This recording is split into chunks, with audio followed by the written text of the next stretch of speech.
Salut à tous, j'espère que vous allez bien, c'est Romain et on se retrouve aujourd'hui pour parler d'un nouveau cas épineux. Après le dossier Kylian Mbappé dans la dernière vidéo, on va s'attarder aujourd'hui sur les performances que propose Marquinhos, bien loin des standards auxquels il nous avait habitués, et même s'il a été épargné par la tempête médiatique après le match contre le Real, et bien là, pour ce début de saison, ça commence un petit peu à rugir au sein des supporters et dans les médias. Il est le sujet de critiques depuis 15 jours. Depuis ce fameux match contre le Real, il y a eu beaucoup de changements. D'abord de direction, d'entraîneur, de structure tactique, un mercato qui l'a conforté parce qu'on a rajouté un défenseur dans le 11 sans en recruter sur le marché des transferts, et des performances individuelles qui sont globalement moyennes, pas de montée en puissance observée, et du coup des critiques qui, elles par contre, ont émergé au sein de l'opinion publique, même si son dernier match là contre Lyon juste avant la trêve a été bien meilleur que tous les autres pour Marquinhos. Faisons un petit point sur l'historique. Vous pensez tous au match contre le Real, mais cette espèce de dynamique bizarre, de suffisance, de déconnexion chez Marquinhos, pour moi, ça commence, on va dire, contre Nantes, dans l'entre-deux matchs, juste après la victoire 1-0 contre le Real au Parc, où on prend 3-0 en une mi-temps. Il sombre absolument. Tout le monde s'est arrêté sur la performance de Thilo Kehrer, qui était ce soir-là défenseur droit, un rôle où il n'est pas à l'aise. Marquinhos était là, évidemment. Il a mal géré la profondeur. Il était assez mou dans ses duels. Et globalement, c'est une performance qu'il a répétée à de nombreuses reprises depuis, sans évidemment avoir les retombées statistiques des 3 buts en une mi-temps qu'on n'a plus jamais repris. Bref, enfin si, contre le Real. Il sombre complètement. Doublé de passes décisives pour Karim Benzema sans avoir le maillot du Real, c'est un petit peu embêtant. Ensuite, un traitement médiatique, ça je l'ai toujours dit dans mes vidéos, qui a quand même été très gentil, parce qu'on s'est attardé sur Donnarumma, sur Neymar qui perd un ballon à 80 mètres de son but alors qu'il restait sur 2 passes décisives sur la double confrontation au sortir d'une longue blessure, et Marquinhos qui globalement voilà, est passé au travers des mailles du filet. Une fin de saison très compliquée, match contre Monaco, il est tout simplement cataclysmique, et des voix qui commencent déjà à s'élever. Christophe Galtier arrive, lui fait absolument confiance, il a d'ailleurs répété en conférence de presse dernièrement, il n'a jamais pensé à lui retirer son capitanat. Selon le journal du dimanche, Kylian Mbappé n'a jamais demandé ce fameux capitanat dans le cadre de sa prolongation ou de son nouveau rôle, sa nouvelle influence au club. Donc Marquinhos est vraiment conforté. Neymar, qui aujourd'hui pourrait être le capitaine naturel du PSG, était sur la sellette quand Marquinhos n'a jamais été le sujet de rumeurs de transfert. Kimpembe à Chelsea, Sergio Ramos a été fragilisé, c'était plus tout au long de la saison passée que pendant le mercato, mais globalement aujourd'hui c'est vraiment un de ceux, avec Marco Verratti, qui a été très clairement épargné. Pour Marco, c'est évidemment compréhensible, pour Marquinhos, un petit peu moins, surtout que là il y a un nouvel enjeu, c'est sa prolongation. Est-ce qu'il faut revaloriser son salaire, lui offrir une prolongation de 5 ans et tout le bordel? D'ailleurs, elle traîne, et c'est pas pour rien. Évidemment qu'il y a eu le passage de Leonardo à Luis Campos qui rajoute du timing, mais voilà, si tu veux être complotiste, tu peux aller sur cette piste de la prolongation dont on entend parler depuis quand même quasiment 1 an et demi, 2 ans. Donc le Real, ses performances qui ensuite a été un petit peu... C'est pas que c'est des performances mauvaises ou catastrophiques, c'est qu'il y a une forme de suffisance qui, à la longue, commence vraiment à t'agacer, parce qu'en fait, ça fait 6 mois que tu as un joueur de classe mondiale qui a eu des pics de performance dans sa carrière absolument extraordinaires, sous Thomas Tuchel notamment, qui aujourd'hui est absolument en dessous en fait, et paraît un petit peu déconnecté parce que au fil des matchs, il n'y a pas de prise de conscience. Alors on n'est pas dans sa tête, mais dans tous les cas, il n'y a pas de prise de conscience dans son jeu en fait. Ça n'évolue pas vraiment. On va faire un petit point sur son début de saison. Donc, contre Nantes, trophée des champions, il n'a pas trop de travail, mais il réussit quand même à se faire battre sur les occasions nantaises, même s'il est assez dangereux offensivement avec son jeu de tête notamment. Contre Clermont, il marque, et en face, il a évidemment le type d'attaquant qu'il n'aime pas, attaquant physique très difficile à bouger et contre qui il faut aller au duel, chose que Marquinhos n'apprécie pas vraiment. Ça, c'est pas depuis sa mauvaise dynamique, ça a toujours été ça. Montpellier, c'est vraiment pas un bon match quand on gagne 5-2 là, parce que d'abord il est impliqué sur le premier but, il est à incriminer, et puis ensuite il est à contre-temps quasi tout le temps en fait. Contre Lille, il se reprend un peu, il fait notamment une intervention salvatrice sur un centre, je crois, dans sa surface là où il a un petit peu une intervention zlatanesque. Contre Monaco. Bon, dans les interventions défensives, c'est vrai que sur le but, tu peux l'incriminer. Dans la relance, il est complètement perdu, effacé. Contre Toulouse, sa première mi-temps est clairement mauvaise. Voilà. Il joue aucun duel. Sur tout le match, il joue aucun duel. Voilà. Alors vous allez me dire comment tu peux dire que la performance est nulle alors qu'il a joué aucun duel. C'est simple. À chaque fois, il était trop loin de ses adversaires dans la gestion de la profondeur. Une passivité extraordinaire, même si en seconde mi-temps, il se reprend. Contre Nantes, pareil. La Juventus, par contre, qui est évidemment le match phare de ce premier rush, il a quand même Vlahovic et Milik en face, qui sont deux attaquants qu'il n'aime pas gérer. Voilà. Et même s'il perd un ou deux duels contre Vlahovic, globalement, il fait de bonnes interventions et pas un mauvais match. Vraiment, je prendrais sa défense sur le match contre la Juve. Contre Brest, il est mis au repos, ce qui fait que contre le Maccabi, il est un petit peu plus actif que ses partenaires, même si Pierrot, l'attaquant en face, le balade souvent. Il a une défense absolument catastrophique sur le but, heureusement hors jeu de Pierrot, je crois. Mais bon, dans sa globalité, c'est pas un match, voilà, c'est pas son pire match. Et puis, Lyon. Victoire 1-0, où là par contre il fait vraiment un bon match, il prend même des risques à la relance, on va le voir, c'est quelque chose qui agace la relance chez lui sur ce début de saison. Là contre Lyon, il a clairement été meilleur dans tous les compartiments du jeu, on espère que la trêve internationale va lui faire du bien, comme la Coupe du Monde, ça peut être une première piste à explorer chez lui, la Coupe du Monde. Il a 28 ans, on sait que le Brésil, on va pas se mentir, fait partie des favoris, voire est le favori loin, pour moi c'est la seule équipe qui sort du lot complètement. Il n'y a aucune autre équipe qui est vraiment dans la même dynamique que le Brésil, collectivement.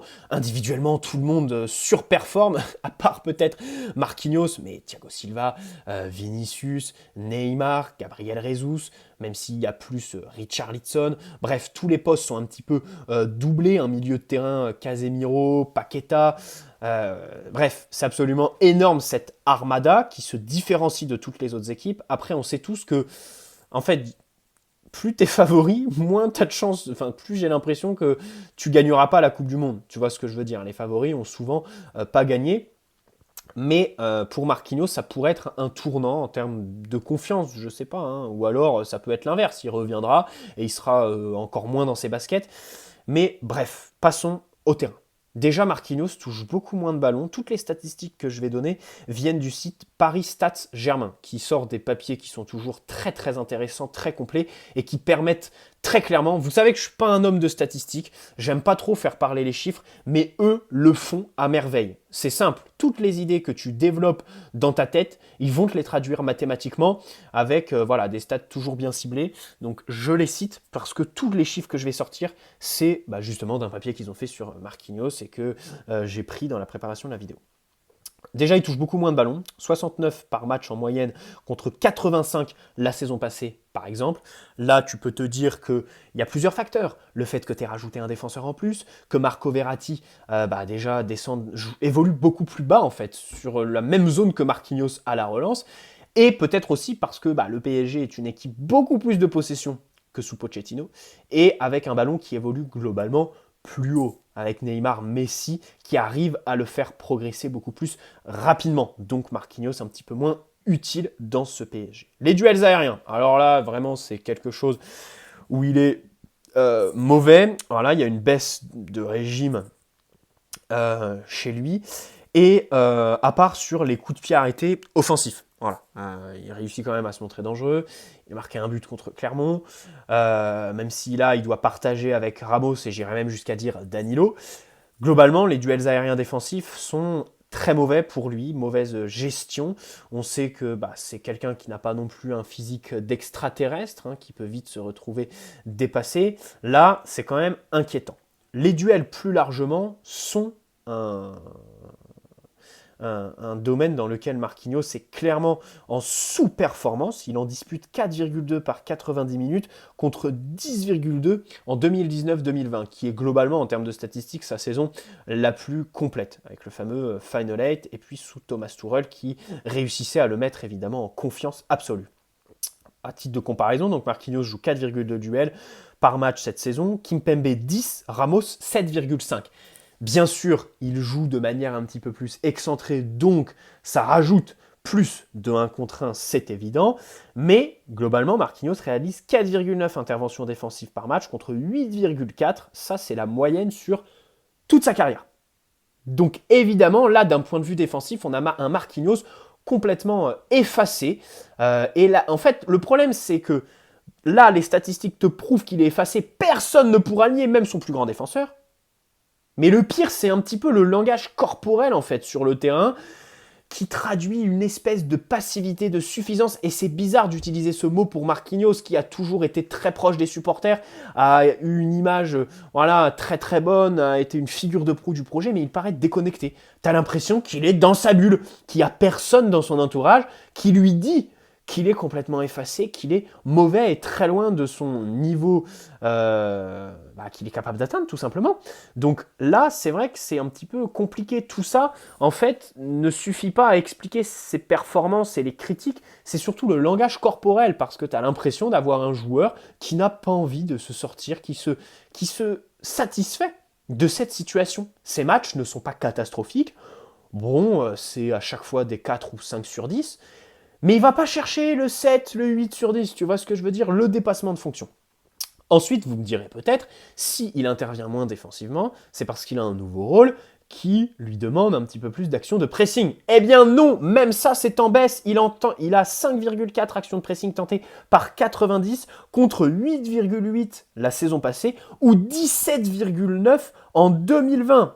3 fois plus en 2019-2020 que sur ce début de saison. Donc évidemment, ça c'est pareil. Les actions de pressing, il n'y a vraiment aucune nuance à y apporter. Il n'y a vraiment aucune circonstance atténuante. Il est dans un registre où il doit absolument apporter au pressing, être efficace, parce que devant, ça le fait beaucoup moins, parce que Sergio Ramos est vieux, Kimpembe est un petit peu plus aventureux que la saison dernière, mais on sait très bien que lui, s'il commence à s'y aventurer, il va tout de suite pas se canaliser mentalement et faire des courses sans fin qui vont déséquilibrer l'équipe. Lui, Marquinhos, c'est quand même quelqu'un d'un petit peu plus réfléchi. Et là, c'est quand même compliqué de le voir tenter que 5,4 actions de pressing.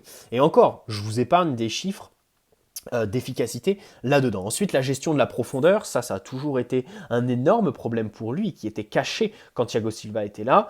Là, évidemment, il est assez mou, voilà, il sort globalement. En fait, c'est pas la gestion de la profondeur en soi, enfin si, elle est mauvaise, mais le pire dans tout ça, c'est qu'il va sortir de l'alignement et du coup offrir à lui tout seul une situation de profondeur à exploiter pour l'adversaire. En témoigne le but de Volland contre Monaco au Parc des Princes. Voilà. Ou alors le but de Paqueta contre Lyon, mais ça remonte à 1 an. Quand on gagne 2-1 là sur un but d'Icardi à la dernière seconde, et le but de Paqueta qui était atroce en fait pour notre défense, tout simplement. À la relance, pareil, le jeu long, et puis même en fait la prise de risque, il se cache trop. On a encore un joueur qui est timoré, qui semble se satisfaire de sa situation, parce que, par exemple, en 2020-2021, la saison dernière, il avait 6,3 passes réussies vers le dernier tiers par match. Cette saison, c'est 1,8. Il a divisé par 3, voire plus, cette statistique. Une passe longue tentée en moyenne par match cette saison contre 6,7 la saison passée. Et 445 mètres gagnés par la passe ou par la conduite de balle par match cette saison contre 626 mètres en moyenne en 2021-2022. C'est absolument... Là, voilà, les statistiques, personne ne pourra les contredire en fait. Personne. Voilà, là, dans cette vidéo, j'ai décidé de parler avec les chiffres parce que Marquinhos, c'est quelqu'un qui est défendu par la communauté, qui est apprécié par tout le monde. Au Parc des Princes, il a très peu souvent été critiqué. Il a d'ailleurs eu un tifo quand même en 2019-2020. Donc les chiffres, en fait, personne ne peut les contester. C'est pour ça que je les utilise dans cette vidéo, je vous les balance comme ça, et vous en faites ce que vous voulez. La prise de décision est assez illisible, en fait. Là, j'en reviens à la sortie d'alignement, c'est quelque chose qu'il ne maîtrise absolument pas. Le mec, à la perte de balle, va sortir, aller essayer de cadrer le porteur, mais le problème, c'est qu'il réfléchit trop avant de le faire. Il y a cette demi-seconde qui laisse à l'adversaire l'intervalle nécessaire, le boulevard en fait, pour partir dans son dos. Et derrière, c'est compliqué parce que Ramos peine sur ses premiers appuis, tout comme Danilo. T'as un petit peu que Kimpembe qui est capable de récupérer ce genre de bêtises de Marquinhos. Et encore, sur le but de Monaco, il n'a pas réussi à le faire, Kimpembe. Bref, on va passer à 4 points. D'abord, le nouveau rôle. Évidemment, tout ça s'explique par ce système à 3. Il est positionné dans l'axe. Il a un nouveau rôle qui consiste à évoluer en tant que défenseur hybride, mi-défenseur, mi-milieu de terrain, à couvrir beaucoup plus d'espace, à courir beaucoup plus vers son but. Il a moins de points de repère chez l'adversaire. C'est très compliqué pour lui. Peut-être qu'il a besoin d'adaptation, ça c'est certain, et on lui en tient rigueur. Peut-être qu'il y a aussi une question de changement, en fait. Est-ce qu'il ne faut pas changer avec Sergio Ramos? Parce que de l'autre côté, tu as le défenseur espagnol qui enchaîne, ça c'est miraculeux, mais ses performances, on peut s'y arrêter. Hein. Alors on est à 16 minutes de vidéo, donc on va pas trop parler de Sergio Ramos, mais globalement, si tu mets Marquinhos à droite et Ramos dans l'axe, je suis sûr que tu sors gagnant. Là, Christophe Galtier doit déjà tenter ça dans son système, parce que Sergio Ramos à droite, son problème, c'est qu'il a beaucoup trop de 1 contre 1 à gérer. Voilà. Et Marquinhos dans l'axe, en fait, n'a plus ce point de repère chez l'adversaire. J'en viens à mon second point, les performances de Marquinhos qui sont très conditionnées au profil de son adversaire d'abord. Il a besoin en fait d'avoir un attaquant qui est un petit peu une sorte de pivot, sans être trop physique, pour avoir un point de repère sur la zone à couvrir, sur son positionnement. Vraiment, les meilleurs matchs de Marquinhos, c'est quand l'adversaire était son point de repère. Quand dans l'axe, tu as par exemple un faux numéro 9 comme Benzema au Real Madrid, Marquinhos est tout de suite perdu en termes de positionnement, ce qui conduit à des pétages de câbles quand il se retrouve le ballon dans les pieds dans la surface, quand il la renvoie sur Karim Benzema par exemple, au Santiago Bernabéu. Voilà, Marquinhos a vraiment besoin d'un point de repère chez l'adversaire, et surtout, les attaquants style Romelu Lukaku, style Zapata par exemple contre l'Atalanta lors du Final 8 quand on les affronte, style Vlahovic, style Pierrot contre Maccabi Haïfa, c'est des attaquants qu'il n'aime pas affronter, parce qu'il doit aller au duel et il n'aime pas ça. Au duel, épaule contre épaule.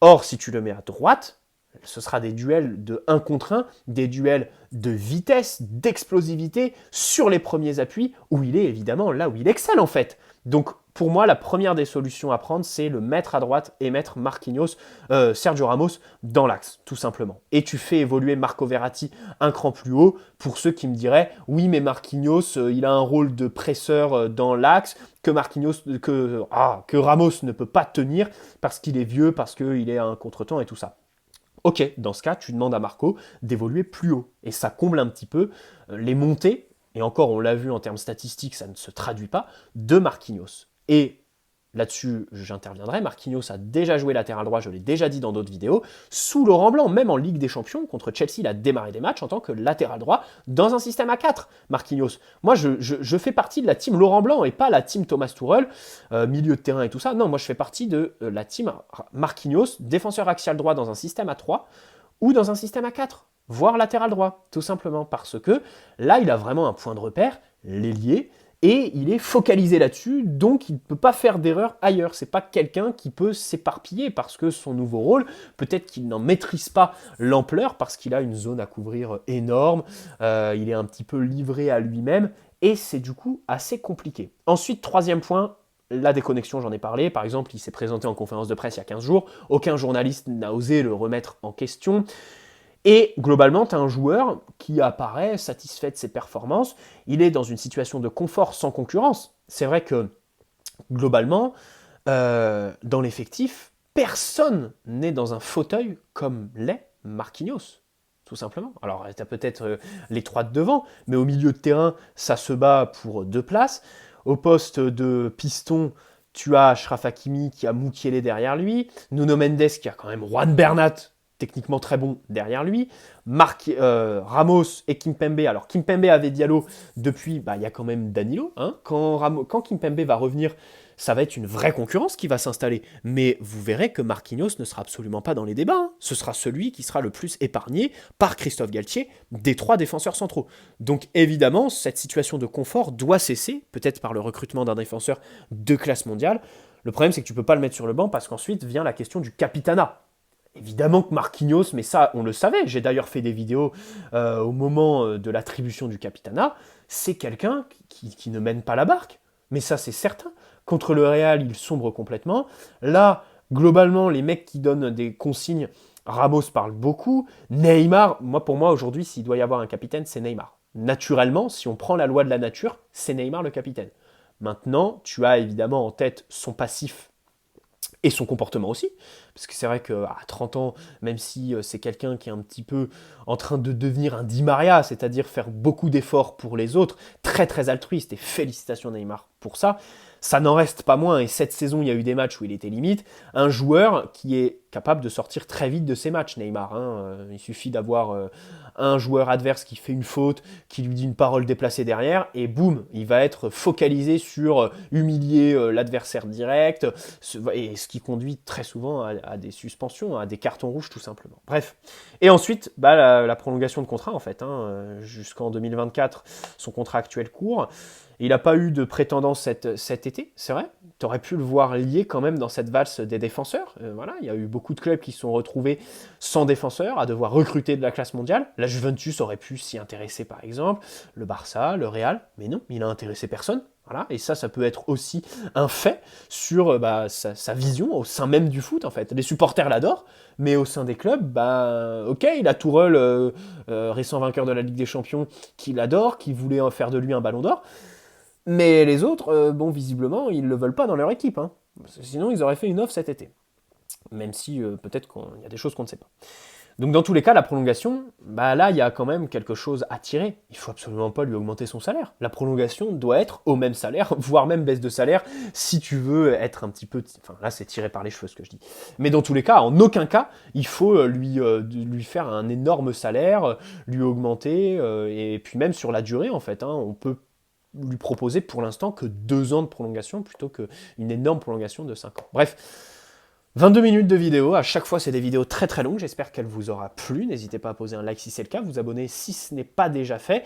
Globalement Marquinhos n'est pas nul, catastrophique, il est loin de ses standards et on espère qu'il va les retrouver parce que si on lui tombe dessus aujourd'hui, c'est parce qu'il y a cette suffisance, ce langage corporel qui le trahit complètement en fait. Et c'est pas ses statistiques ou ses performances sur le terrain à proprement dit qui vont le sauver, tout simplement. Voilà, Marquinhos doit absolument se reprendre sur le mois d'octobre qui va être très compliqué. La double confrontation contre Benfica, à l'échelle collective sera la plus difficile et à l'échelle individuelle pour lui aussi. Parce que, la Juventus, même si Vlahovic et Milik sont des grands attaquants et des profils qu'ils n'aiment pas, c'était surtout une équipe recroquevillée dans ses 30 mètres qui n'a pas vraiment donné beaucoup de travail à Marquinhos. Mais c'est parce qu'il n'a pas beaucoup de travail qu'il doit penser au sur-régime, au dépassement de fonction, qu'il ne cherche absolument pas en ce début de saison. Bonne soirée à tous, ciao les amis, et prenez soin de vous avant tout.